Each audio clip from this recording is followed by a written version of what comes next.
really do miss the days when you could just shoot a man for laughing at you.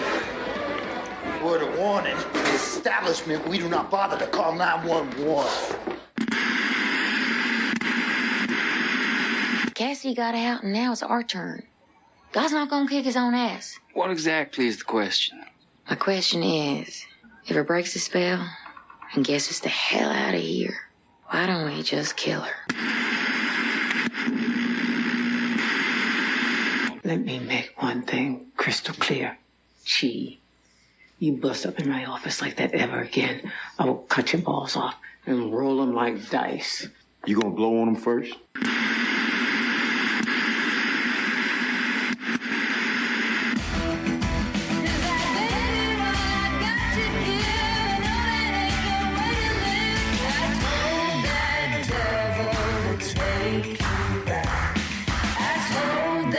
Devil to take you back. Hi, everyone. Now that I've serenaded everyone, welcome to the Fandom Zone, episode 152. I'm Karen, and I'm here with my co-host, Charles. Hi, Charles. Hi, Karen. How are you? I'm all right. We're both a little discombobulated today. Yes, we are. But we're ready to go.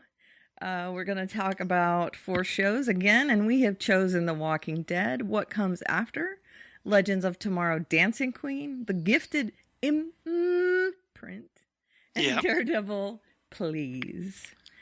So those are the shows we're talking about. Daredevil, Please. Daredevil, Please. Daredevil, Please. One of my titles was almost, Oh God, You Daredevil. But nice. I decided not to use that one. Because nice. You and I are probably the only ones that know that that's a movie. Yep. It's an old George Burns movie. It certainly is. It is the sequel to Oh God, You Devil. Which is bad enough. Well, there was Oh God and then Oh God Part 2. And then Oh God, You Devil. Is it the third, really? Yeah, wow. I believe so. Wow. I believe so, yeah. Yeah, well, it's not even the original Oh God, so I just wasn't sure how that would play. But I'm mentioning it now for those of you that might find it amusing. I mean, I may be old, but I'm not that up on my George Burns movies. Yeah, I know, same here. Okay. And John Denver, by the way. Right. The ex-John Denver, as it were. Yes. Who crashed his plane into my hometown. Did he? Yeah, into the Monterey Bay Area. Yikes. Yeah, so we want to mention first before we dive in, we lost a legend this week. Yes, we did. Stan Lee passed away at the age of 95. And, oh man, Charles is showing me his signed Silver Surfer collection. Nice. Yeah, I got a signed Marvel Masterworks Silver Surfer Volume 1, number 1 to 5. Very nice. Hardcover collection, the original version. And yeah, I got that signed by both Stan Lee and John Buscema. Wow. Who are sadly both gone now. That's right. So we're going to sell it, so no. This is mine. But yeah, that's a get, definitely. It's just obviously something I treasured. Yeah. Because this is something that I got autographed by Stan when I met him in person back for the first time back in 1988. Wow, that's a long time ago. At the International Superman Expo. Wow. In Cleveland, Ohio, which I just found out because of all the tributes coming in, was also attended by Brian Bendis back in the day. Really? Really. Because he said something about it? Well, actually, what he did is he drew. This is where my life just gets really strangely connected. Okay. Okay. So apparently I was at the same convention as Brian Bendis. I find this out because Brian Bendis got with an artist named Bill Walko, mm-hmm. and they did this little tribute to Stan, like in comic strip form, mm-hmm. or comic book form, and it was posted on the New York Times website. Wow. Overseen by George Gastinez. Right. Now, I know Bill Walko and George Gastinez because of they were members of Titan Talk, the original Titans fan group that I belonged to back in the early 90s. Right. So these are people that I've known pretty well. Wow. I mean, not super close, but I mean, I know that Yeah. I was actually corresponding with Bill Walko for quite a while back in the day. So it's kind of weird. So it's just like, all right, so these people that I know from back in the day are doing a comic about Brian Bendis being at the exact same Superman convention where we both met Stan Lee for the first time. Very weird. How weird is that? Yeah. Yeah. So that's my life. Very weird. And my husband and I were chatting this week, and you guys might know that I have been a slight critic of Stan Lee Right. over the years.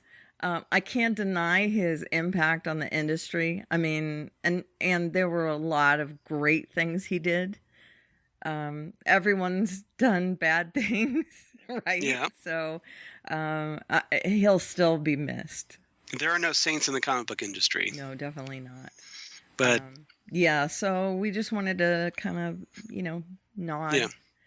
Because this really bothered me because I'm a huge fan of Stan's. Mm-hmm. And I met him twice, like I said. He was nice and friendly as all get out to me both times. Sure. And so at least, for meeting fans and whatnot, he was everything you want him to be. Oh, see, that's great. I love and I haven't heard anybody say like they had a bad experience meeting Stan Lee. Mm-hmm. No, I haven't either. You're right. So I think that alone speaks volumes. And our podcast would not exist without Stan Lee, essentially. Right. Because so many of the characters that we cover, like Daredevil, who else? I'm trying to think. It doesn't matter. I mean, but just a lot of Marvel characters and whatnot, but he was a big, proponent of getting things out there and right. Part of the comic book movement in general. Well, I mean, yeah, he was such a creative force, right. And worked with so many great creators like Jack Kirby, John Buscema, yep. Steve Ditko, yeah. and he's a legend. Agreed. He created all these characters.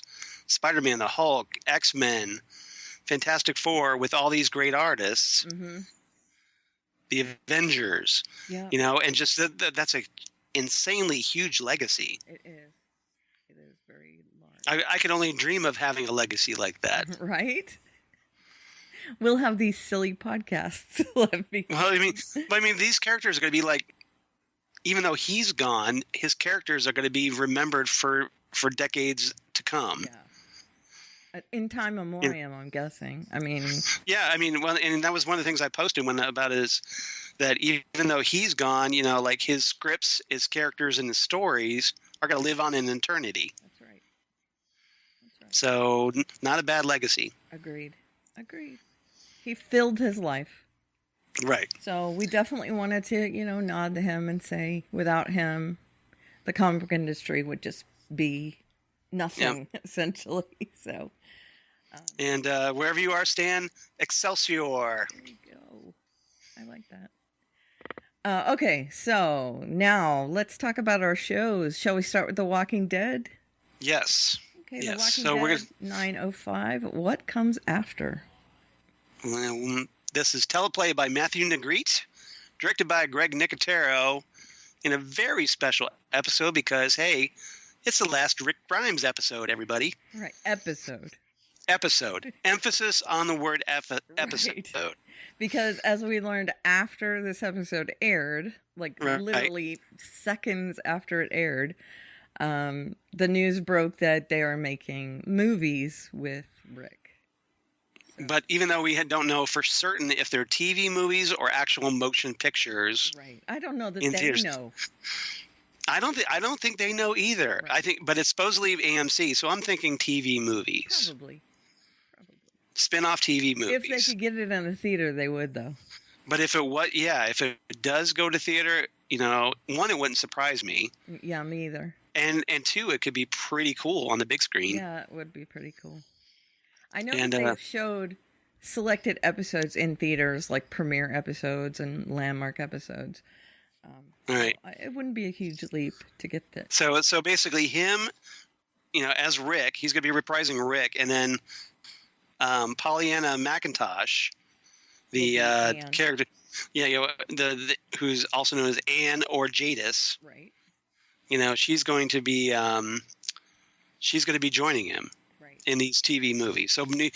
So this is really the end of both characters on this show. Right.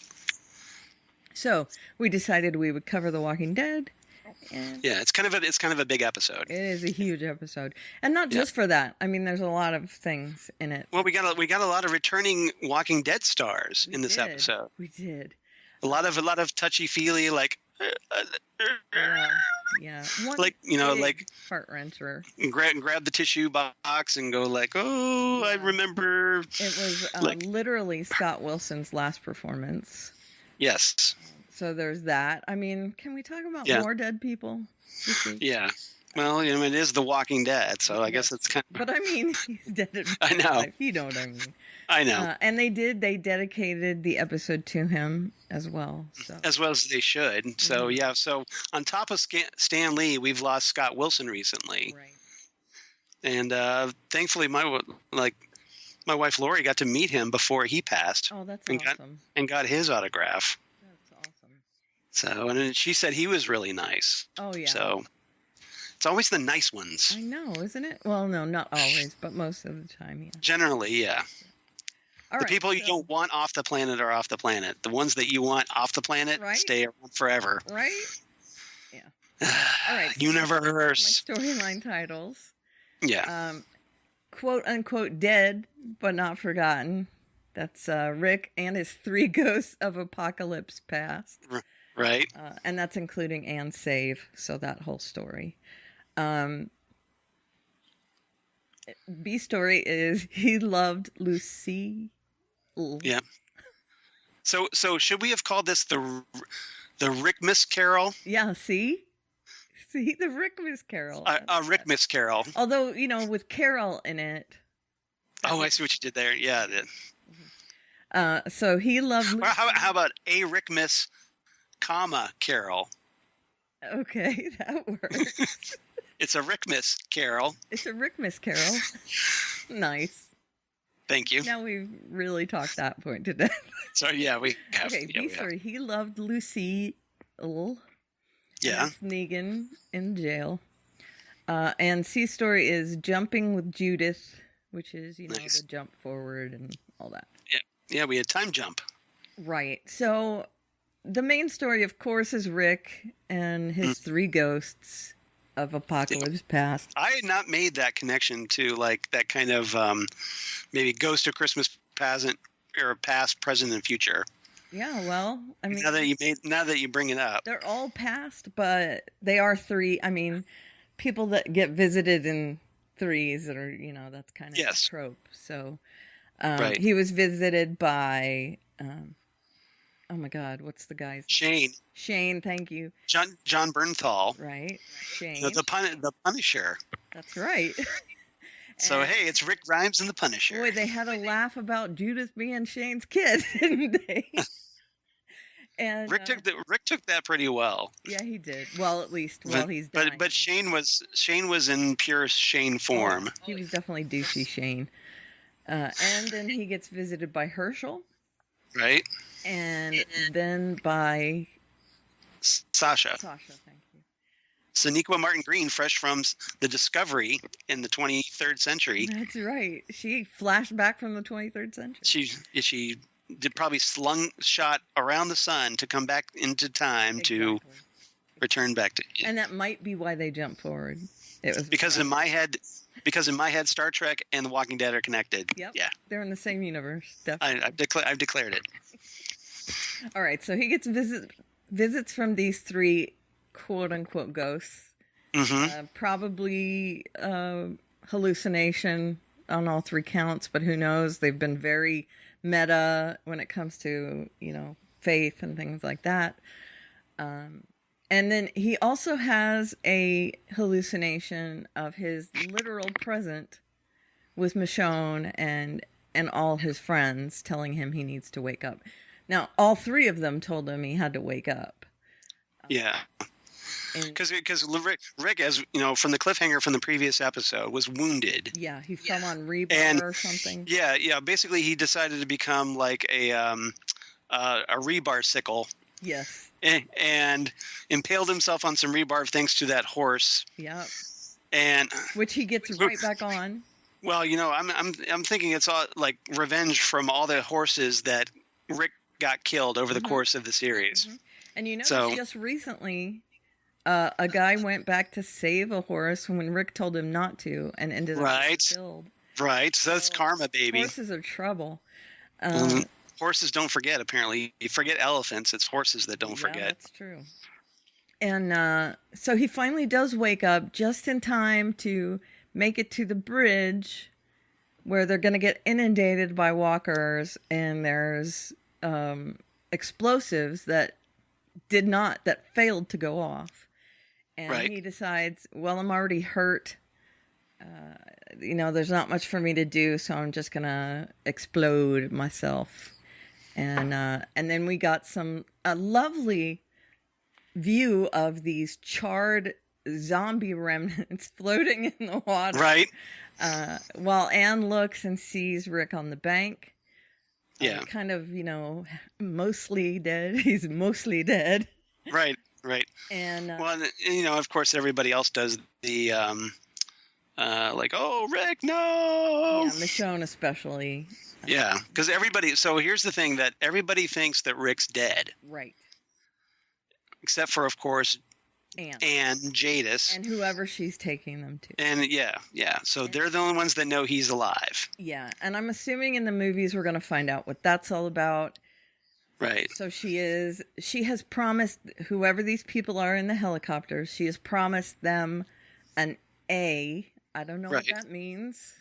Well, you know, this it's interesting because it seems like this is something they set up a while ago. It is because with the Alice, remember there was like walkers and stuff with A's on them, and we didn't get an explanation of what that was. There'd be like A's on trees. Yep. So and what is it? So is it part of the whisper? And you know, and every so often we would see a helicopter, like on Fear the Walking Dead, we saw a helicopter. Right. So no explanation. It's whoever these shady people are. Yeah. And so she has picked him up and taken him to the helicopter by making some kind of deal with these people, and they're going to save Rick. And that's how we're going to start the movies, I'm guessing. Presumably, yeah. Yeah. Now, the helicopters, I thought that was interesting when Rick was hallucinating and he saw helicopters. He saw birds. Right. Which are kind of a big deal because in the comics, the bird population just becomes almost as big of a threat to society as the walkers, showing that, you know, Mother Nature also kind of, you know, takes out her wrath on the planet for whatever has happened to society. So he sees these birds, which we have been seeing all season as well. Birds, you know, flying in big. Well, we've seen a lot of crows. Yeah. You know, and you know the crows picking after the bodies of dead people and whatnot to stay alive. In the premiere, though, Rick, Michonne, and Judith are in a field, and they're actually pointing to one of these clouds of birds and looking at them, and it was kind of a, you know, hey, it's a thread that is happening throughout the season. It's also in the opening credits, a bunch of birds. Yeah, so obviously it's an important motif that's going on this season. Right, they're probably going to bring that up, at least as a minor plot point. So yes. But how did he know about the helicopters while he was hallucinating? So he sees the birds and they turn into helicopters and come at him. Yeah. I mean, yeah, that was a pretty cool shot because he's looking. Basically, we get this kind of retrospective throughout Rick's history as a character. Mm-hmm. And that was over Atlanta. So basically we went back to the pilot episode where Rick's in that hospital where he woke up and it was all emptied, and there was like, don't open dead inside. Don't dead open inside. Yeah, but yeah. But here's the twist. If you noticed, it said this time the doors said don't open dead outside. And the don't was marked off. Yes. It was slashed through. So yeah, he's definitely twisting things. Right. It was kind of like he was on the other side of the doors this time. Right. Yeah, looking in, maybe. Yes. But I thought that was a very interesting little subtle interesting reference. And I loved seeing, his walk down the Atlanta Main Street and all that stuff. We got a lot of callbacks to like when Rick rode his horse into Atlanta in that abandoned freeway. Yep. That iconic shot. It is. I've actually seen that now in real life. Yeah. It's pretty cool. Yeah, but I'm sure it wasn't as empty as it was on The Walking Dead. Not even close. There was actual lots of traffic. Right. I'm sure. Anyway, looks like a pretty major interstate. It is. Okay, so that's that storyline, and that pretty much covers his exit from the show. We were all expecting him to die, I'm guessing, but it's kind of understandably so. Yeah, it's kind of good news that he's not dead, and I'd like to see him come back. It was pretty unexpected because we figured 9 seasons he's ready to pack it in, right? Mm-hmm. Apparently not. Yeah, he just might be going on to other projects and needs the spare time. Well, I mean, maybe he wants to do more, but he still wants to do more with Rick. Right. So the compromise is just like, well, hey, you can do these TV movies. Let's do both, yeah. So you'll have some holes in your schedule so you can do other projects. Yeah. I think it's very cool that they're going to bring it back. I was sad to hear that he was leaving the show, but this way we kind of get both. And they're talking about broadening the scope of The Walking Dead. Mm-hmm. Which is always good. Right. I love this show. They're already talking like they're calling it the Walking Dead universe. Mm-hmm. Well, let's see. Because you have Fear of the Walking Dead, which is set in that universe. Right. And now this will be another thing set in that universe. And if you count the comics as well. So, I mean, it's a whole franchise thing. All right. So, on to Negan in jail. Now, this is after Rick cut his throat, put him in jail. He is not a happy camper. We see Maggie go to talk to him in this episode. And Maggie goes with the thought that she's going to kill him. And he is all in with that plan. Yeah. He wants to die. Well, apparently he says he wants to die. I'm not so sure. I think it was a plan to manipulate Maggie. You think it was a bluff? To open up that door. Yeah. And to get him out of there. Well, but you never know. Yeah. Kind of. She decided not to kill him after his, hey, I want to be with Lucille. And also, I know how you feel. I lost my wife. Come on, Negan. You don't. So, what do you think they did with the bat? I don't know. They haven't revealed it yet. No, they haven't. It's around. Yeah. I just don't know where it is. They did not leave it where the saviors could get their hands on it. What they should have done is ground it into toothpicks. Yeah, I agree. But I'm assuming it was kind of a trophy for Rick. So but I got to think that he wouldn't want that people knowing about that. Agreed. You would because you would think what it would do to Maggie to know that thing was still around. Right. And that brings up the point that Maggie is not thrilled with what's happening with Negan throughout this episode. She expresses her what is it? Frustration. There you go. Frustration with the situation. You're welcome. To Daryl as they're on patrols, and Daryl being with her, cementing the fact that he has gone to Hilltop now.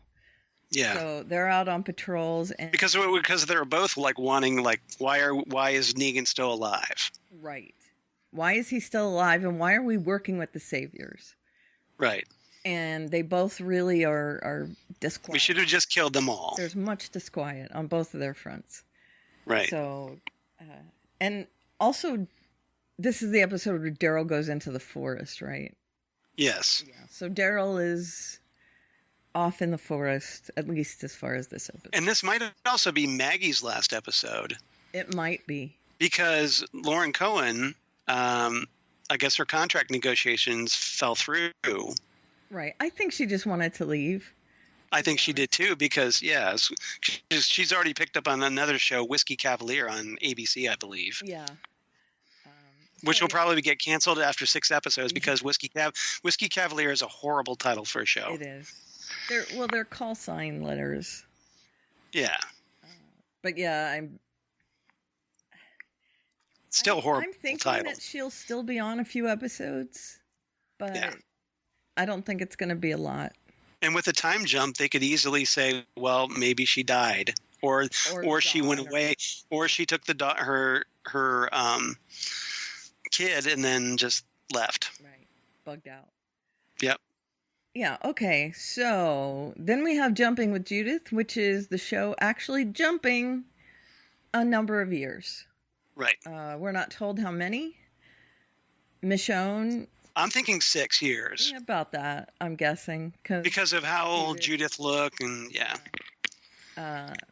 Michonne has a few mysteries that we're finding out about her. Right. Was she left with some kind of legacy from Rick? And what is it with this show? Like knocking up people and then like killing them in quotes. Yeah. But Judith was really interesting because when we're introduced to the older Judith, she's rocking a katana on her back, just like Michonne. It's like Mom. Yeah. And she's got Carl's cowboy hat. She does. That was obviously Rick's cowboy hat once upon a time. And even though they might not be related, closely related, they're both Lorries, definitely. But but I mean, Judith looked like Mini Carl. Yeah, she did. And acted, her whole posture. So much like Carl. That's the point I was making. Is that she had that because of her hair being down and all banging and everything. She's unafraid of everything. She comes across some people in the woods and brings them back to Hilltop, and we're gonna meet them. She's like maybe all of 3 feet tall and looks a 3 foot tall badass, basically. She does. Yeah. And she acts like well, remember, she's little ass kicker. She is. That's what Daryl called her. I'm guessing that she is going to be the new Carl. Of Carl, yeah, because Carl. Yeah, she'll do all the stuff that Carl did because Carl was killed off in the comics, or I mean, on the show, but still alive in the comics. Right. Yeah. So she's going to take that place, I think. Yeah. She's going to be the similar. And then somebody will take Rick's place on the show. I assume so. Yeah, probably Daryl. Probably. He's the most popular character. Unless they reform Negan. Do you think they're going to reform Negan? I had that thought. I don't think that would fly very easily. No, my wife would not be happy with that. A lot of hoops. I mean, I love the actor. Well, I mean, I think they're at this time. From what I read, is that Negan was still going to be like in prison 6 years later. Right. So maybe they figure sometime is like at this time something happens and it's time to let him out. Right. But they would really have to explain a lot if that happened. Agreed. Yeah. So it did pop into my mind, but man, they would really have to write a lot of words to get that to happen. Well, Negan's still alive in the comics. Oh yeah, I know. He's not in charge, though. I don't know. I haven't read that far ahead. Well, he's not in charge. He's not the new Rick. Okay. Are you current? Because I'm not current on that. I'm a couple episodes behind. A couple issues behind. Okay. Yeah, I acquire them. I get the every birthday or Christmas. I get the collections. The trades. Well, yeah. So I get those from as gifts. So like, yeah, Lori gets them for me because she knows we were both Walking Dead fans. So I read those, and so I'm constantly catching up. I usually have to binge. Yeah. So I get 4 or 5 issues at a time. Got it. All right, so that's pretty much it. Some exciting stuff happening. The preview at the end of the episode was really good. Yeah, and I saw the ratings. Apparently, the ratings held up. Yeah, they certainly did. So I thought they would go way down after Rick left, but apparently I think there's some curiosity factor going in play. Well, with the jump, definitely, I assume they would keep that. Apparently it was a good enough hook to get people watching the next week, which is what you want. Right. Yeah, you don't want to lose your audience. And I have seen the term nudith. Nudith? Yeah, that's funny. About. I have not heard that. That's cute. Nudith. That's fun. That's funny. Which I might take and use it myself. Yeah. All right. So, what did you think of this episode? I thought this was a strong episode. It's not a perfect exit for Andrew Lincoln as Rick Grimes, but I thought it was very strong. 9 out of 10 helicopter transports to a spin-off film series. You like that? Yes, that's a mouthful too. It is, especially when I'm still recovering from a coughing fit before we started. And I gave it the same. We're on the same wavelength here. 9 heart-wrenching tributes. Yeah, there was, but it was a great trip down memory lane, and I liked the way they did it. They just brought in some quick cameos, and it had purpose to Rick's story. Yeah, it did. And just and it was obviously great to see Scott Wilson after his death in real life, one last time, as Herschel. And added a lot of temerity to his death as well. Yeah. Or his death, his supposed death. Yes. To his friends and family and stuff. All right, on to Legends of Tomorrow 403, Dancing Queen. Dancing Queen. Sorry. Got to break out the Abia. Which makes no sense for this episode because this episode is all about 70s punk music. Yep. So this is written by James Egan and Morgan Faust, directed by Kristen Wendell. Excellent. Thought it was a great episode, by the way. It is a great episode. So my A story is Rage, Rage, against the fake queen instead of machine. That's good. I like that. That's very clever. That might be my favorite this week. Really? Yeah. Okay. Rage against the fake queen. Yeah, and then second story, no bollocks, because Constantine does not kick his dad in the nads. Yeah. And that's what bollocks are. Right. And the C story, worst wingman. Yeah. Gary. Nate. Yeah, Gary the Virgin. He gives that great pep talk to Nate. Well, she didn't wait very long to get married again. Yeah, thanks, Gary. Thanks for that. Now I understand why you're a virgin, Gary. Yeah. So, I mean, I can sum that up in just a minute, right? Gary and Nate are working for the time cops. They go on a mission to prehistoric times.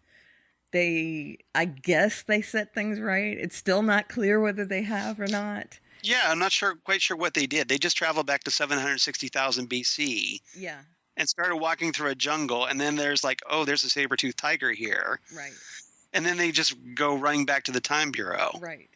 So what was the whole purpose of that? Yeah, and Nate... And then we find out that Gary brought along a plant, which is essentially Seymour from A Little Shop of Horrors. Little Shop of Horrors. And did we not see that coming a mile away? Yeah, of course we did. Did you see what the plant looked like? I know. It looked like Seymour. All I needed to do was just go, feed me. That's right. Feed me, Seymour. Feed me all night long. Oh, you didn't even know the song. I know all of the songs from that movie. I love that movie. Okay, cool. Yeah. I didn't. So. I've never seen that movie. Oh, you should see it. I know. It's got a great cast. I know Steve Martin and Rick Moranis and all kinds of people are in it. Yeah, I think you'd enjoy it. I'm sure I would. It's dark. I just never got around to it. Yeah, super dark, but very funny as well. All right, so he brings. So Nate's basically looking for a new time bro because Ray isn't there at the Time Bureau, so he's stuck with Gary as his new time bro. Right. And they are not really. They're not gelling as bros. No. Gary thinks they are. Well, no. Well, Nate throws him a little bit of a bone later on. Yeah, but Nate's nice. Yeah. So that's probably it. They high five, I think, at least. Yeah, and here's a plant. And I think Nate is still quite unsure as to what they did to fix the timeline. But okay, let's move to Rage Against the Fake Queen. They are the main storyline in this episode. The main storyline. The team finds out that the queen is kidnapped. Yeah. And so they have to go to London in the 60s. Yeah. 60s, Here's what happened. Okay, so the episode starts off with Queen Elizabeth partying at a 1970s punk concert in London. Right. We see her crowd surfing, of all things. And in the present day, the legends learn that incident caused the queen to be institutionalized, right, which causes this massive anachronism in England. So that's why they head back to 70s London to correct the anachronism. Right. And so that whole body surfing incident never happened. Exactly. And they connect it to this punk band. And the smell. The smell. The smell. Yeah. Terrible name. But it sounds like it could be a good British punk band from back in the day. Sure. And who do they? No, they don't send Ray in. Ray's the driver. They basically the band goes into the concert hall to try to speak with the band, and Ray, who hates punk music because he's Mr. Goody Two Shoes, super square guy, right? He's out in the car. He's basically the getaway driver. Yeah. And the band kind of hightails it out of the concert hall, gets into the van, and tells Ray to step on it. Right. So he ends up getting drafted. Drafted as a kind of groupie with the band. Yeah, and he tries to prove himself to them to say, "Yeah, I'm punk. I'm a bad guy. My name is Ray." Yeah. Yes. And, so that was the gag, is that Ray, the squarest person ever, trying to prove to a punk band that he's hip and cool and edgy, and with it. And with it, down with the kids. Exactly. And hello, fellow high schoolers. Right. If you saw that Buscemi meme. Yeah. And it's hello, my fellow kids. It's amusing. Hello, my fellow kids. It's amusing to see, of course, him placed in uncomfortable positions because, like, he gets a tattoo and and it's one of the corgis, because essentially they kind of haze him a little bit and give him this test that he has to steal one of the queen's corgis. And they're assuming he's going to be arrested and just take his van. But he actually pulls it off with the help of Heatwave. Heatwave and Sarah. Yes. Sarah takes out a couple guards and Heatwave kind of like oversees everything, and then Sarah takes out the guards. Yeah. So then Ray comes running in with the corgis, all panicky, and they're like, "Wait a minute, you actually did this? That's awesome!" Right. So they accept him for a while into their band, and they give the dog a mohawk, a green mohawk, and take him to the pound. The local dog shelter. Right, where he is found and returned to the queen. Not quite unharmed, but for the most part unharmed. Right. It's not like they did anything to him apart from just like punk his hair up. Right. Well, and took him away and carried him around. Yeah. But it's a dog, so.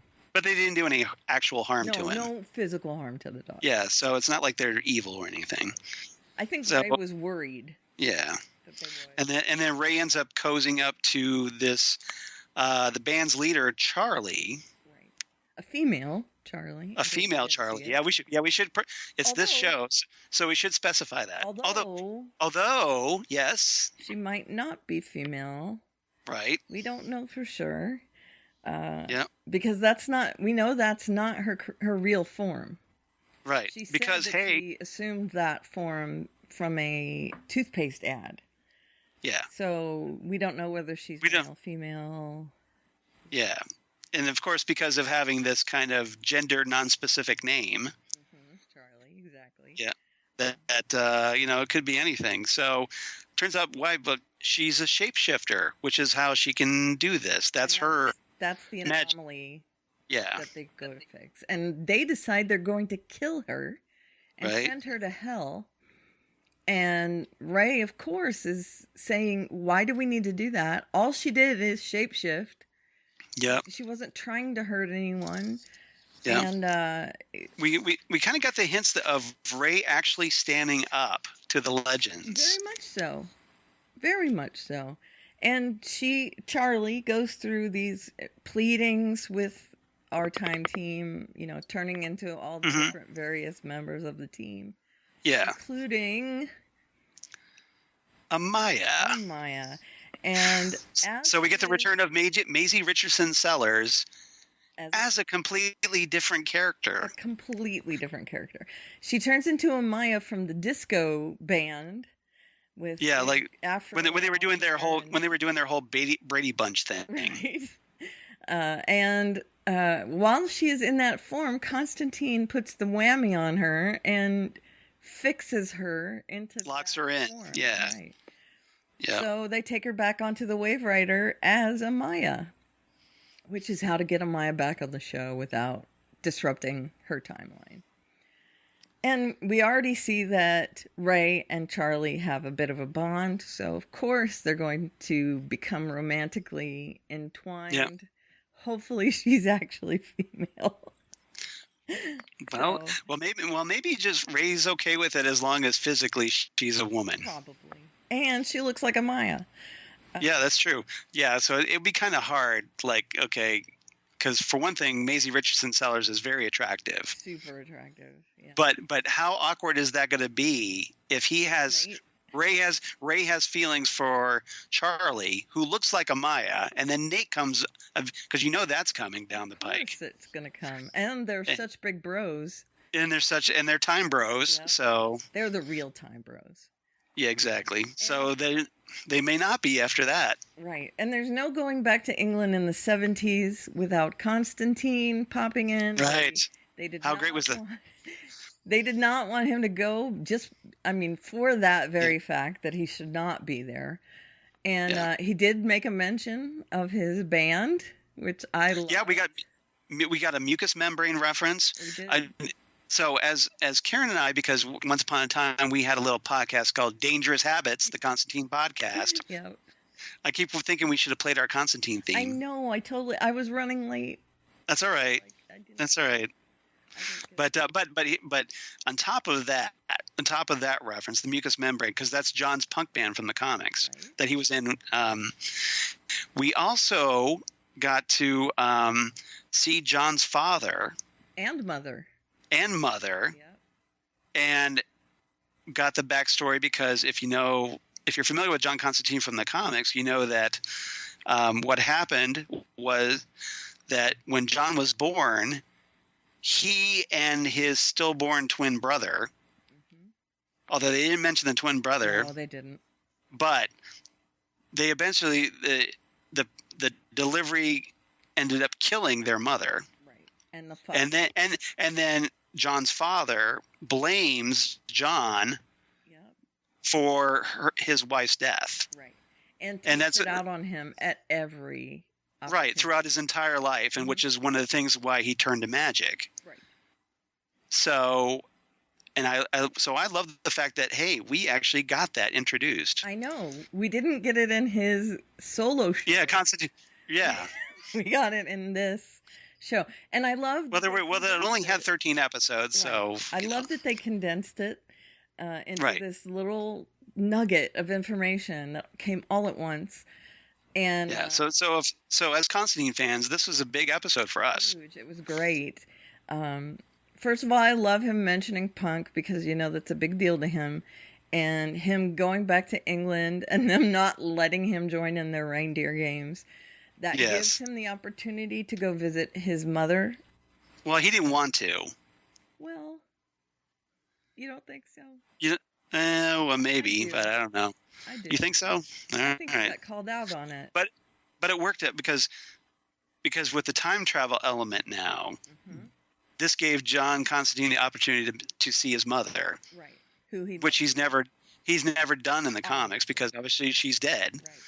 So and he is not a huge fan of his dad, as is shown in this episode, because he tries to kick him in the old bollocks there, and in the bollocks at every turn. Never mind the bollocks. Right. Exactly. See what I did there? I do see what you did. Sex Pistols reference, Right. Yep. Right. Which did get there was a Sex Pistols because we got God Save the Queen by the Sex Pistols played during this episode. So I was very happy about that. Most of it was modern punk. I know. I was a little disappointed. I was like, okay, where's like the Ramones? Where's the Clash? Come on. Yeah, there's plenty of things to choose from. Well, they may not be able to get the rights. Maybe, but at least they got the Sex Pistols, so points there. Huge props. Yeah. If they hadn't had the Sex Pistols, I would have questioned. They had to at least have either the Clash or the Sex Pistols. One, because they're both British punk bands. Right. I would have loved to hear like him with the Mucous Membranes. I mean, I think it would have been cool if they'd gone back so he could watch himself play.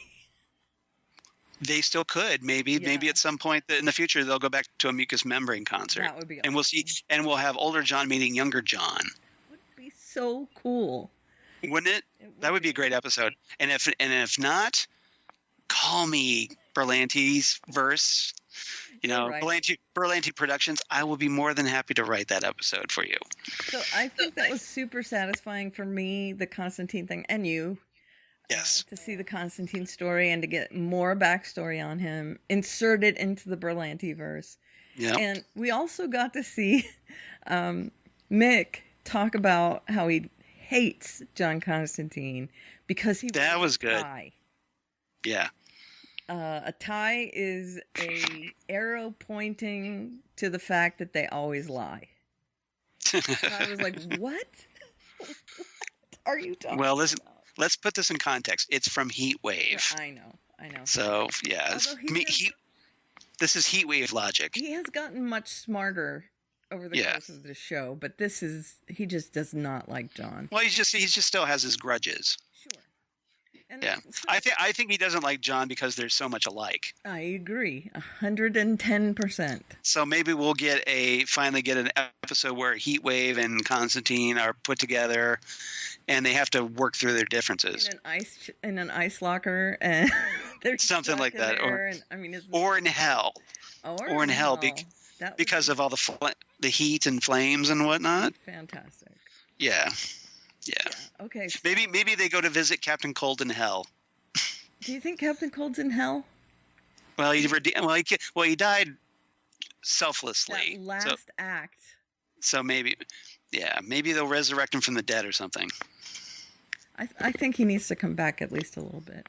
Yeah, I do too. So that's pretty much it for this episode. I liked it. I gave it 8.5 Mohawk dog tattoos. Yeah, this is a lot of fun, and we're totally in sync again. 8.5 crowd surfing queens. Yeah, so great. Yeah, I am really liking Legends this season. Yeah, this was a very fun episode, and actually made good use of Constantine. So which was very happy about. Hitting on all cylinders. Yeah. All right. The Gary and Nate stuff, which I think was the weakest part of this. It was still funny. Yeah. It was entertaining. A good special effect. And we got a new character. Tiger. Yep. Mm-hmm. And we met a new character. So yep. Big episode. All right, on to the Gifted 206 imprint. Yeah, imprint. So we're gonna get because we're doing. Well, so we did X's. Right? We did X's the first season. MEN, I'm assuming. So now we're getting M's. Right. So presumably, if there's a third season, we'll get E's. and if there's a fourth, somehow there will be ends. Right. Yeah. Yeah. So But right now we're in the ends. Right. And it's so really annoying because it looks bad every time I see it. I want to correct it. Yeah. Because like in this episode title, it's the second letter. Right. So that's capitalized, but the first letter isn't. What? Oh, it's driving me crazy. Yeah. It's Yes. irritating. If you're a writer, that just bugs the crap out of you. I'm a grammar person. You are. Spelling and yeah.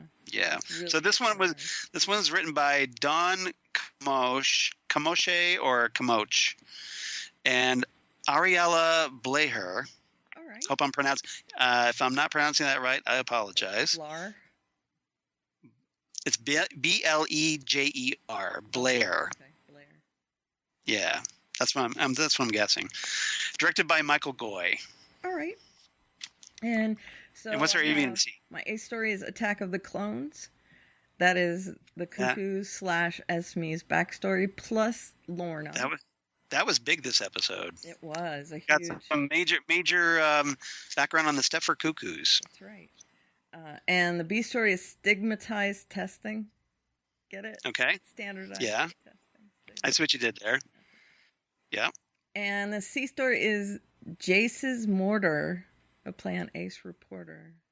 Okay. And that's Jace and his bomb.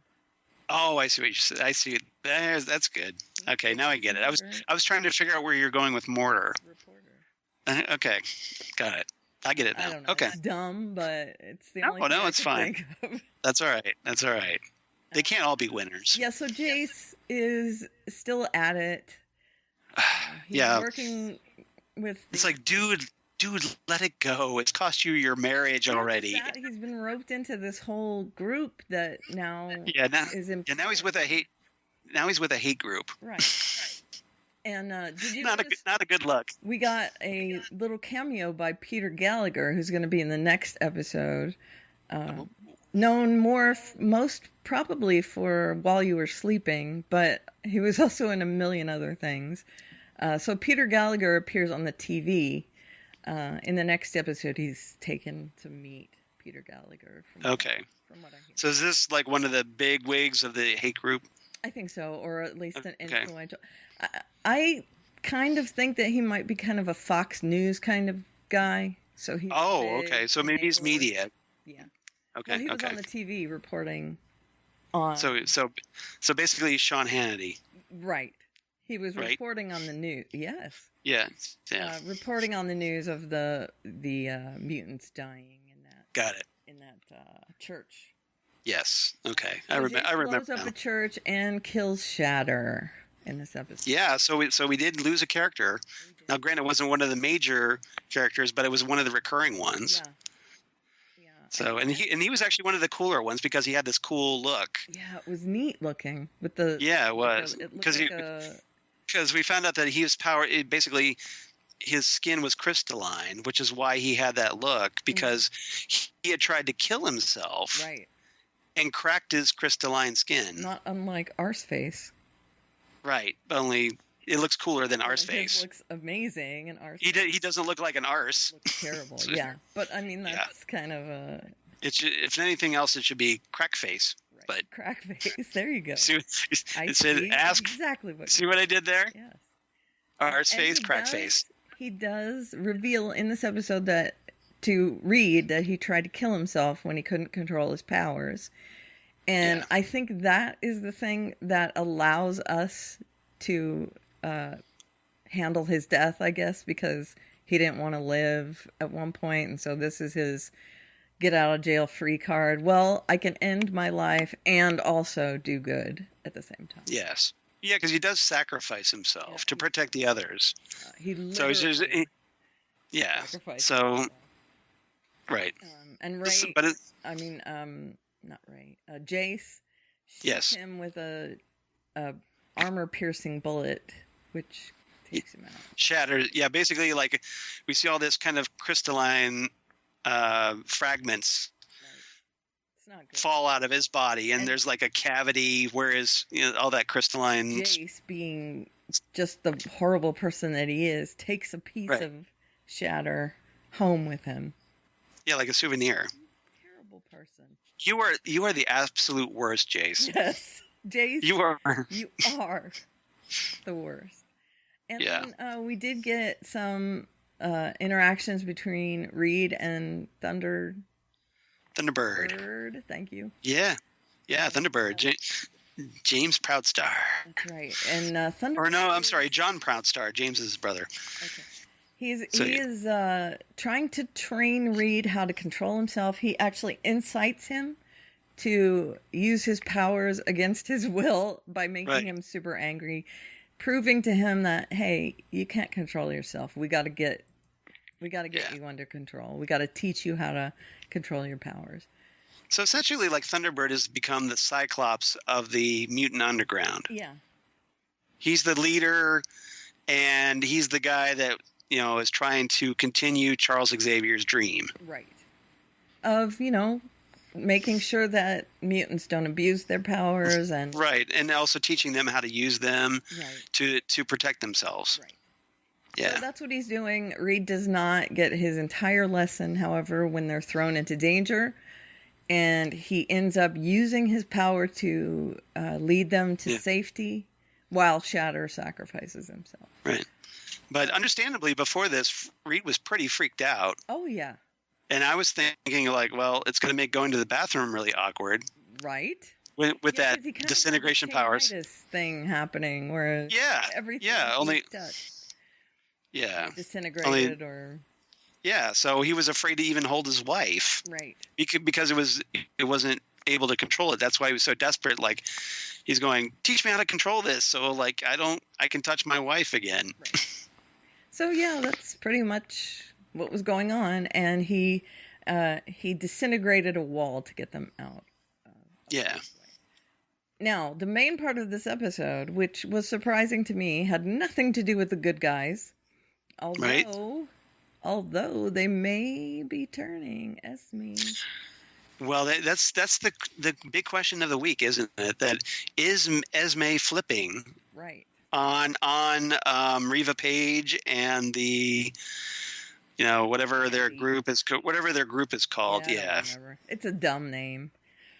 Yeah. It's Oh, the Inner Circle. the Inner Circle. Because they're the Hellfire Club's Inner Circle. Right. Right. So Esme is being told that she needs to go into Lorna's baby's head, Right. and do things. Esme is not into that, and we find out why, because she was cloned. She was in a facility where she was used to invade people's minds, where she had to band with her sisters, and she reveals to Lorna. When she tells Lorna that she's with her and her baby and not with Reva, she tells her that there were 5 of us. Yep. 2 of So, so in addition to the others, let's see, I forget the other 2 sisters' names. Oh, Sophie and Phoebe. Okay. So in addition to those, there were 2 more. There was Celeste and Mindy. Right.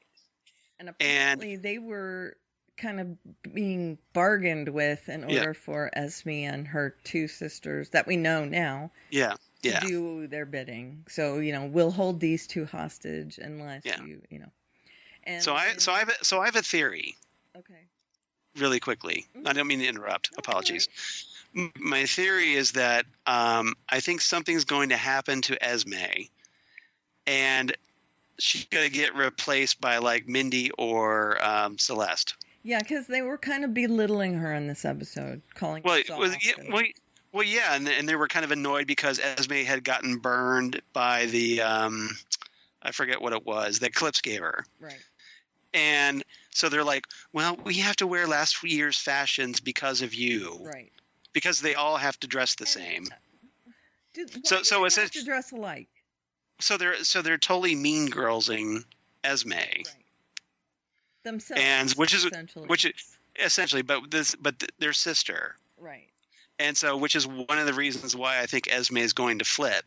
Right. because she's becoming independent of the hive mind-like mentality they share. Exactly. Now, does that mean that she's going to lose those two sisters, thus making her even more damaged, or is she just going to be separated from them? Because we know it's... Well, I think she's going to die because in the comics, 2 of the 5 Stepford Cuckoos die, right, and Esme is one of them. So the other 2 will stay back. So I'm thinking it would be Mindy that replaces her because Mindy, She seems to be the most vocal. Yeah. So we'll see. And do you think maybe she'll die helping Lorna to escape? Something to that effect. Something that will keep the number 3. So they'll still have the 3 and 1 right. At some point. So I think we're going to see the other Stepford Cuckoos, the other 2. All right. That's my theory. Let's see if it pans out. All right. I'm taking my. She says that she felt them die. Yeah, but that could have definitely been faked. Exactly. Because it's just so we'll see if I'm right on that one. Yeah, I think it's a good idea. No advanced knowledge. I'm just using the comics as a guideline to see if. Now, I really enjoyed this backstory thing. We got a slow burn on it. We saw little bits and pieces of it, and then it really came to a head when she was talking to Lorna, because that's when she revealed her big secret that she lost 2 sisters, and so she knows what it's like, and she wants to force herself into anyone's mind and all that. I enjoyed that kind of a reveal in this episode. It gave a lot of necessary backstory to the Frost sisters in this story. Yeah, and it was really well done. Yeah, she is Skylar Samuels. She's amazing, isn't she? Really good. Really good. And she's good at just reproducing the exact same movements so that they can film it 3 times and then being subtle with the differences between those 3 sisters, I think. Right. Yeah, I think so. Yeah, because she's obviously giving Esme, her own distinct personality from the others. Right. So good episode, I thought. Yeah. Big stuff happened. I gave it 8. Burnt everything. Everything blew up or disintegrated, or so many things. Just dogs and cats living together, mass hysteria. Right. Yeah, I like this one a little bit better than you. I gave it 8.5 shattered pieces of shatter. Yeah, morbid. Thank you. But, yeah. Hey, it's me. You only liked a hair better than me. Yeah, just a tad. But it was, but I thought this was a pretty strong episode for The Gifted. Jace is really irritating me. I get that a lot. So I am ready for him to get run over by a truck anytime soon. The only reason this did not get a 9.5 because I'm so tired of seeing him. Or preferably Blink teleports him and chops him in half. He is the only one-note character in this entire show, and he's just there to kind of provide this constant adversary for them. Right. And I don't think he's needed at all. They could have just introduced this group. Yeah, just to focus on the inner circle and let's not worry about Jace's storyline. Right. I don't care about it. It's just dumb. And I thought it was a wasted time. So yeah, just kill off the character and move on. Right. You'd be much better off for it. Let's do it. But he was on White Collar, which was the showrunner's show before this. Oh, so now he's going to be he's loyal to him. Right, I'm assuming. So he'll be around forever then. Probably. Okay, so that's a mistake. Daredevil 302, please. Will be moving. Yep. Yeah, it took us a while to get to episode 2. Sorry, guys. Yeah, because obviously Karen had some more health issues. My life is a soap opera. Yes, it is. I know, and I'm so sorry. I'm so sorry, but we're glad you're back. Thank you. Me too. We definitely appreciated you on Next Stop Everywhere a couple nights ago. We're so glad to have you back there. All right, but we'll talk about that later. So yeah, this episode, please, written by Jim Dunn, directed by Lucas Etlin. Great. And what's our agency? And directors. Yep. Well, we didn't see evidence of great directing in this episode because it's not really a visual episode so much. It's a lot of exposition in this episode, but Right. okay. So I think it was a good drama. I think it was good drama. yeah, it was. A story is Enemy of My Enemy, and that's obviously Nadim and Fisk. Yep. B story, The First Shirt is Free, because Matt goes looking for enemies, and he goes to the dry cleaners and says he smelled weed. First Right. shirt is free. The first taste is free. You know. Yeah, I'm beating that into the ground. All right. And That's okay. It's all right. Subconscience. Sub. Because Yeah. of meat, and then conscious because he's getting one. And that's Yeah. Foggy. And then Keeping Up with the Kazimis, and that is Karen and the Kazimis. Right. Because they have a show. Oh, okay. Gotcha. Keeping Up with the Kazimis. Got it. All right, so Nadim is still riding the wave of love from his superiors from turning Fisk. He asks to stay on the case and is granted that ask. However, Fisk is shanked in prison, and he has to try and allow Fisk into a home. For protective custody. Kind of, yeah, home arrest situation. Yeah. That is not the easiest ask. He and his boss have to go and talk to the police chief and Yeah, right. So essentially, Fisk is working a deal yes, through Nadim, Agent Nadim, to keep his girly friend safe. Yeah. What's her name? Right. Vanessa? It's something like that. Well, Vanessa, yeah, that's his wife, yeah. So his whole thing is like, as we found out, that Fisk is more than ready to get out of prison because he's tired of not having his nice dinners and in his nice home and his amenities, and he's tired of being considered like a peon. Right. He's better than that. Yeah. And so it's getting old, and so he cuts a deal. And presumably, because of the deal, this is why he gets shanked in prison. Because he's flipped, because he's a rat. Right. But either that or he put the guy up to it in order to get out. Yeah. And as we find out through the course of the episode, he's getting transported, and his convoy gets attacked. That's right. And he gets taken. Mm-hmm. And it just happens to be by someone who's a really good sharpshooter. Wink, wink. Yeah. I wonder who that might be. Yeah. So yeah, maybe hit a target. This guy, as if you saw my episode rating this time, that this guy apparently can throw knives perfectly into the throats of his intended victims and kill them. He's got some skills. Yeah. And as we know, there's someone maybe from Daredevil lore that would fit. But he keeps referring to Fisk as convict. Yep. And so he may not, at least immediately, be an ally. Right.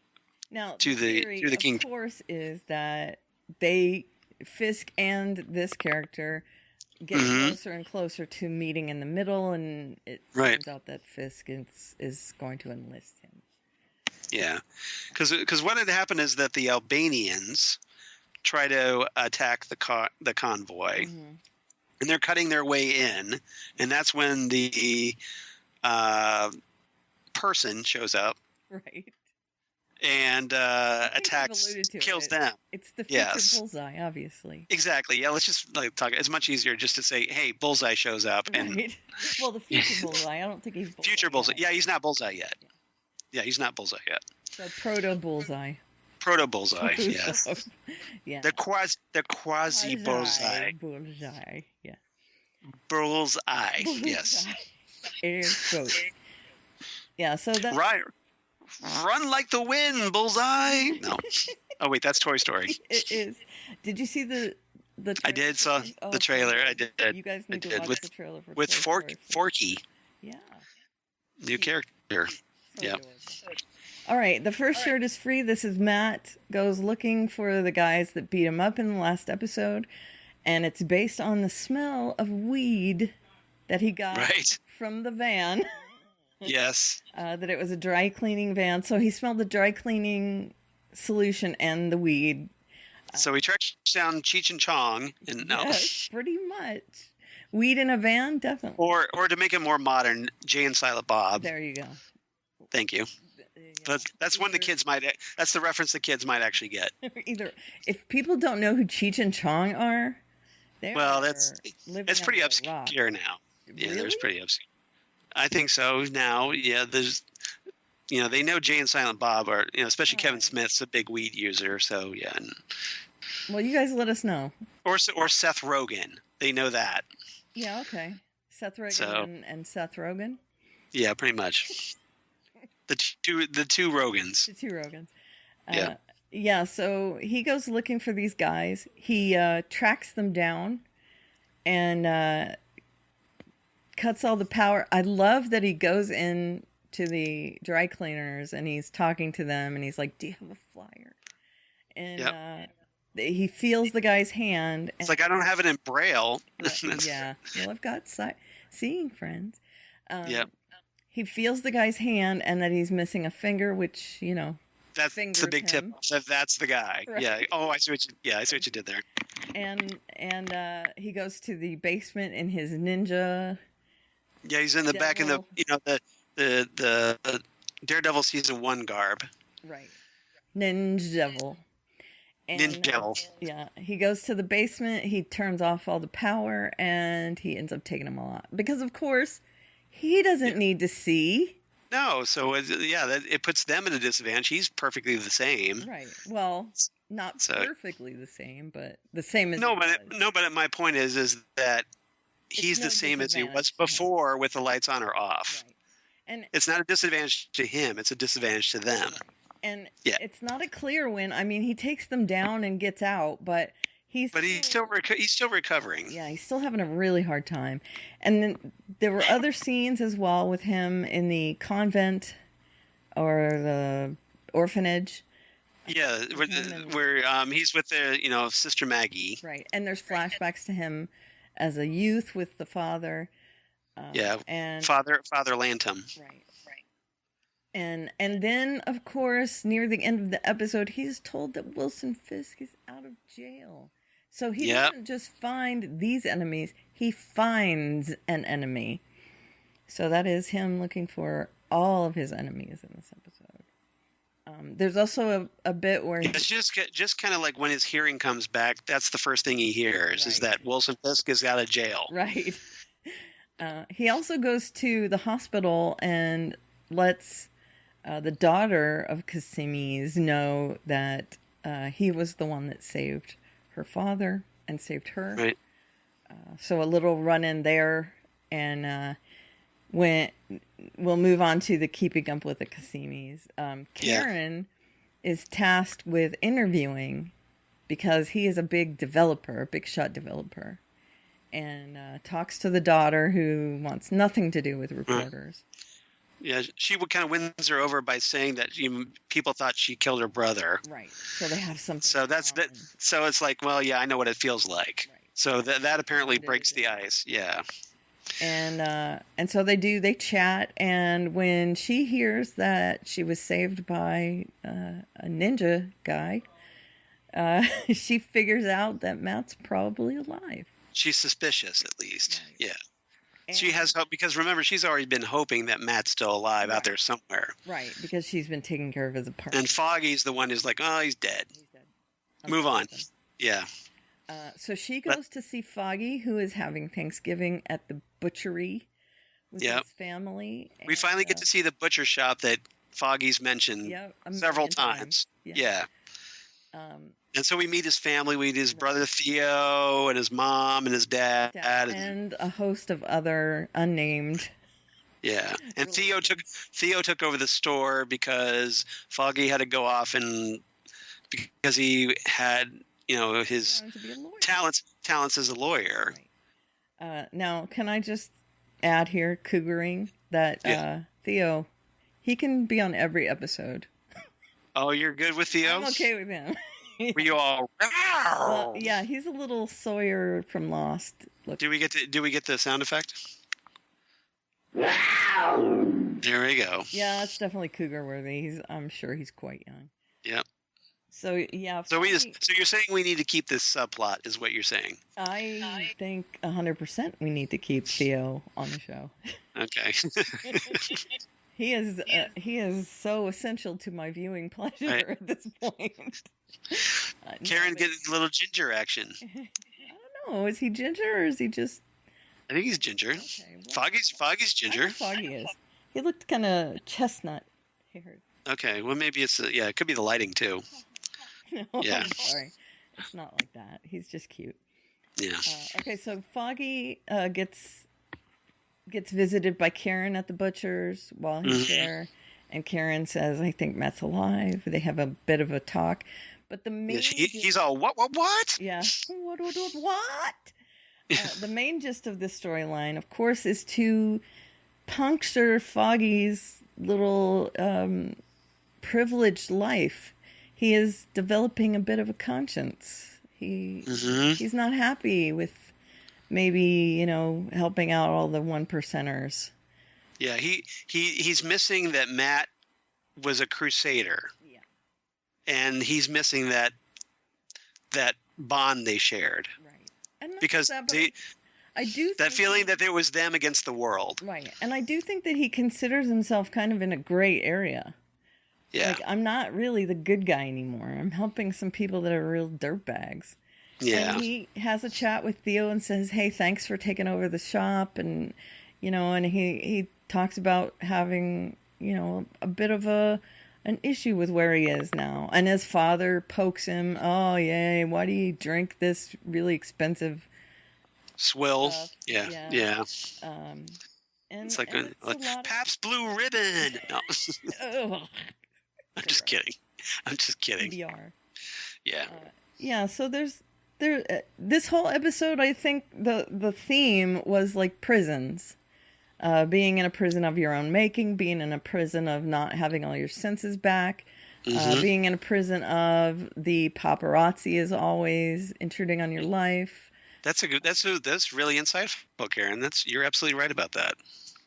Well spotted. I can. That's good insight. I liked it. Essentially, everyone identifies Kudos. with being in a situation that they can't get out of Right. in this episode. Right. Yeah. And Feeling trapped. Nadim. Trapped in their own lives. Nadim as well, because it is brought up again that he has money issues and right. Yeah, he's in the hole. And he's stuck in not only that financial prison, but that he can't really draw attention to himself. And that he can't get promoted because he's in that financial debt. Right. So everybody. So he's stuck in his career. Mm-hmm.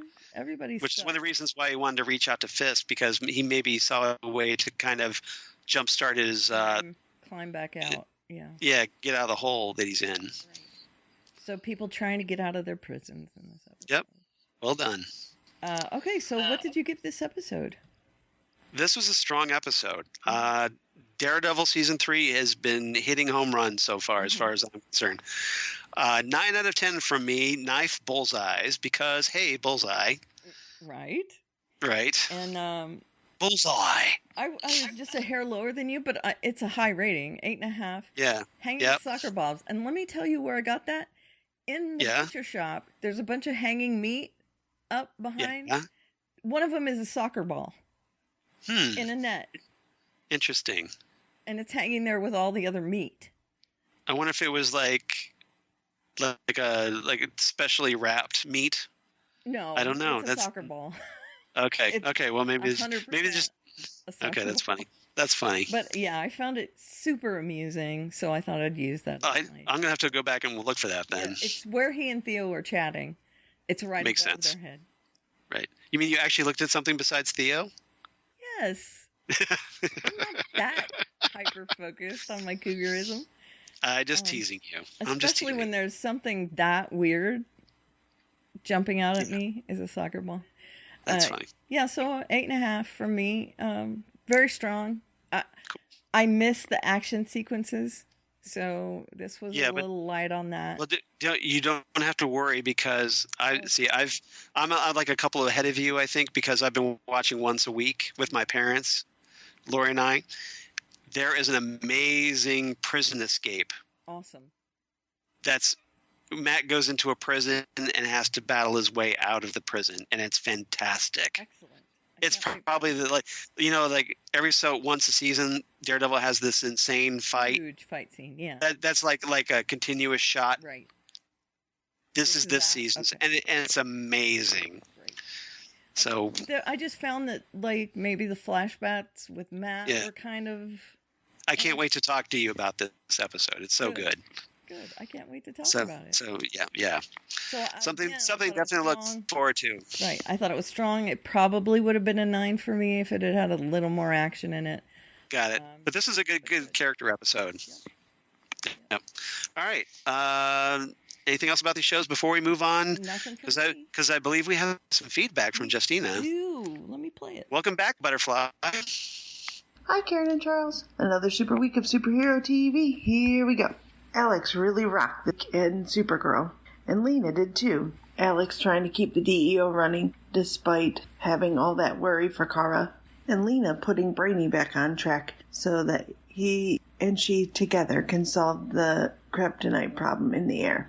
I know Brainy's not human, but it really endeared him to me to see him have this human moment of panic and have Lena teach him about little boxes. Of course, Brainy being Brainy, wanted to know what kind of boxes that he needed. Still really wondering about our red daughter and what effect having the military at the DEO will have. Fiona put Manchester on a path of peacefulness, of ahisma, but now that she's gone, I'm worried that he will become unmoored, a force to be reckoned with. Manchester Black is going on a vendetta. 9 out of 10 situations in Siberia. The character of Laurel on Arrow has really been bothering me because she's not our Laurel. She's Black Siren, but she just stepped into our Laurel's life, and now she's a DA, and she's not even a lawyer, as Felicity points out in this episode. But speaking of Felicity, since she is Black Siren, helping Felicity in this episode, trying to make sure she doesn't act too foolishly, that endeared her character to me a little bit more. And Stephen Amell really turned in some great acting in this episode. How sad those flashback type things were that machine they put on his head were causing him to have. And I really like flash forwards way better than flashbacks. But I'm already hoping and praying that this is a future that could be and not a future that is. And maybe we still have the opportunity to change this fate because I don't want to withstand the loss of Felicity. Legends was so much fun. I really love that this episode wasn't too scary and we got backstory on Constantine. This will help me get more invested in this character. Gary and Nate together in the Time Bureau is just priceless. Of course Gary would get a Manning plant for a decoration. It's just such a Gary thing. Legends gets 9 out of 10, 2 mums. 1 for Constantine's mum and 1 for the Queen mum. I forgot to rate Arrow. Arrow gets 9 out of 10. Bebo is comforting for all ages. I gotta fly. Ava hates overtime. And Cara and Alex invited me over for pie. Have a super week. You too, Justina. Yeah, Justina. And hey, if you want to learn more about Constantine, we did a podcast back in the day called Dangerous Habits, the Constantine podcast. We did. So you it's a good time. We also did a lot of backstory on our own for the character. Yep. So yeah. So if you want, you can. Yeah, you want to learn more? We definitely talked a lot about that on that show. Right. And if you like, or you might want to, or you might want to check out Constantine, the series. Yeah. Isn't it on the streaming site? It's on the DC Universe site. So if you get that, you can watch it. Yeah. But I know it's on iTunes, if nothing else. So there are options. I would assume that a lot of our audience. And it might be. It also be on CW Seed. I'm not sure. Might be. I know that the cartoon is. Yeah, maybe it was, but then they moved it over to DC Universe. I'm not sure on that. Yeah. But you can. But it's definitely worth checking. In many places, I think it's probably on Amazon as well, but not free. Yeah. Yeah. So yeah, you track it down if you like. It's definitely worth your valuable time. Agreed. If you like us, then you might like Dangerous Habits. Yeah. Because it's and if if you're a fan of the Phantom Zone, hey, this is what we were doing before the Phantom Zone. So if you want to kind of go old school with us, Protozone. Get in the zone, Protozone. Nice. Thank you. I like it. AutoZone. You like that? Good. Thank you. All right. So if you want to be like Justina and send your feedback, you can email us at fandomzonecast@gmail.com. We'd love to hear from you. Big time. You can contact us on Facebook, and that is facebook.com/Fandom Zone Podcast, or just search for the Fandom Zone Podcast. We're pretty easy to find. You can listen and subscribe to us on Apple Podcasts and leave us a review there. Mm-hmm. Instagram, we're on Instagram at Fandom Zone Podcast. And we're on Twitter at Fandom Zone Cast. So plenty of places for you guys to find us if you're not already. That's right. And we need to hear more from you. Yeah, we do. We love hearing from Justina, but we'd like to hear from also other people than Justina. And we do get tweets from Ken from Chicago and Fred. That's true. We should give a shout out to Ken, because Ken recently stated, because of your recent health issues. I don't know if you saw that, Karen, but he was saying that hey, your health is more important than our silly podcast. Yeah, I know. And I agree. It was very sweet. Yeah. He sent me a Minion gif. So we should give him some props for that. Oh yeah, I think. He always has feedback for us. It's just tiny little snippets of feedback.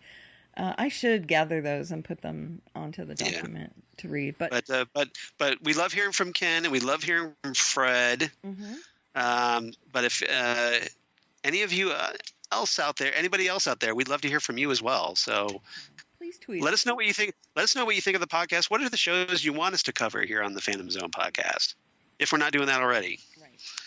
So let us know. I can't imagine there's something else people would want. We could use more Phantom Zone feedback. I would love that. Yep. Okay, so where can they reach you in particular, Charles? They can reach me, of course, at Charles Skaggs on the Twitter machine, at Charles Skaggs on the Instagram, that all the crazy kids are doing these days. Crazy kids on the Instagram? Crazy kids on the Instagram. Yay.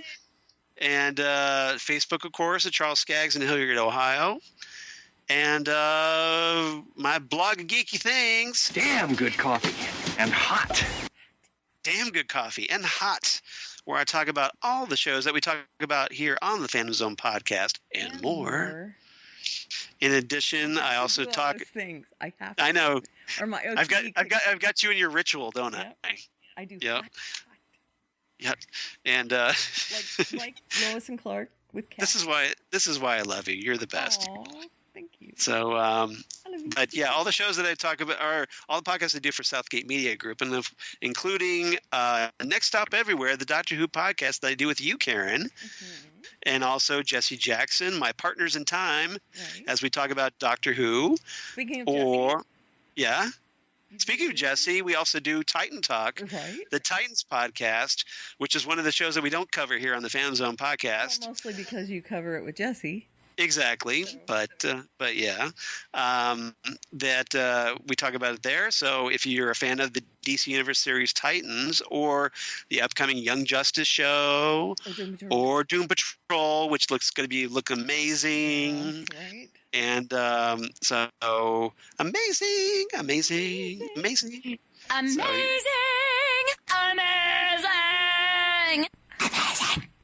You haven't done that for a while, so that's good. Yeah, all right. And then my other podcast, Ghost with the Twin Peaks podcast, they do a Zansprouse, where we talk about all things David Lynch and Twin Peaks. Everything weird and strange. Yep. If there's donuts and coffee and all kinds of, dead homecoming queens and you name it. A lot of pie, too.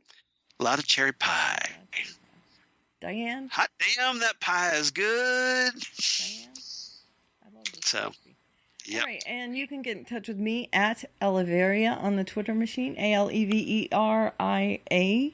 And there is a link in my bio to my blog, at which you can find all my other links. But as aforementioned, I am on Next Up Everywhere with Charles and Jesse.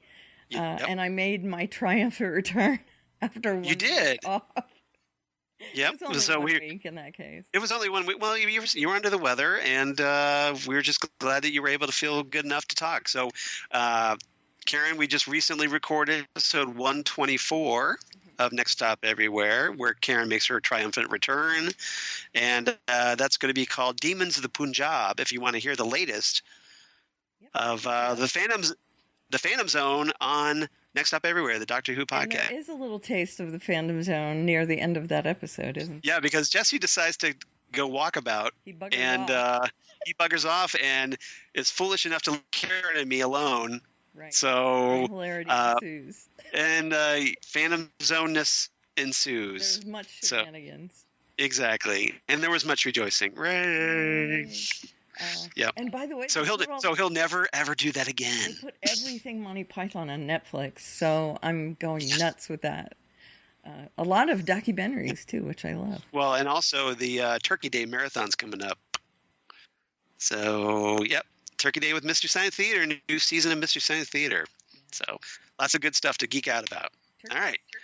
Anything else about that we want to talk about here, or are we gonna say farewell for now? I think we're good. Are you good? I'm totally good. So everybody, come on back next time as we talk more comic book shows on television right here on the Phantom Zone podcast. Bye, everyone.